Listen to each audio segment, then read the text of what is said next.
अस्सलाम वालेकुम।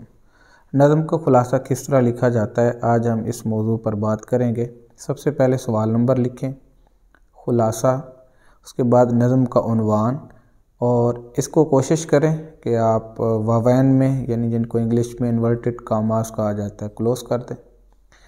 इसके बाद इब्तिदा यूँ करें कि पहला जो शेर है उस नज़म का, उसी शेर के मफ़हूम से, और वो भी मुख्तसर मफ़हूम से बात की इब्तिदा हो जाए।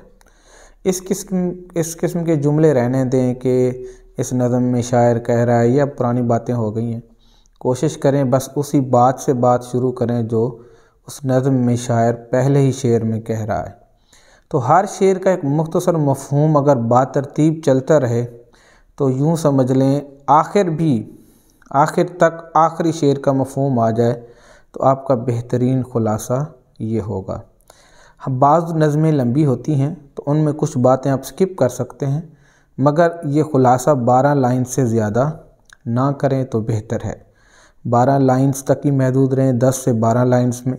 अगर कुछ नज़में जो लंबी हैं उनका खुलासा भी लिखना है तो उनकी बीच की बातें स्किप करें। इब्तदाई बात और आखिरी बात आपने लाजमी लिखनी है।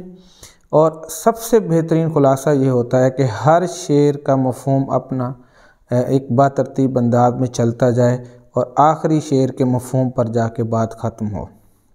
वैसे इसमें मार्कर से लफ्ज़ हाईलाइट करना ज़रूरी नहीं होता, मगर अगर कोई बच्चा ऐसा कर देता है अच्छी प्रेजेंटेशन के लिए तो इसको बुरा भी नहीं समझा जाता। ये ज़रूरी नहीं है।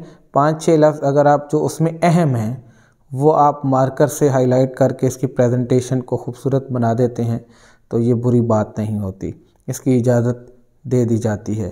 तो वो टोटल तो इसके वैसे 5 नंबर होते हैं, इजाज़त है कि आप पूरे 5 भी एग्ज़ामिनर दे सकता है, अक्सर 4 देते हैं। मगर आपका अगर खुलासा बेहतरीन तरीके से लिखा हो और आपने नज़म को अच्छी तरह समराइज़ किया है और सारी अहम बातें और सारे अहम निकात लिखे हैं तो फिर आपको पूरे 5 नंबर भी मिल सकते हैं। तो एक बार ये बात रिपीट कर रहा हूँ, दोहरा रहा हूँ कि पहले शेर के मफ़हूम से लेकर आखिरी शेर के मफ़हूम तक हर बात मुख्तसर अंदाज में अगर बयान कर दी जाए तो इसको बेहतरीन खुलासा कहा जाता है।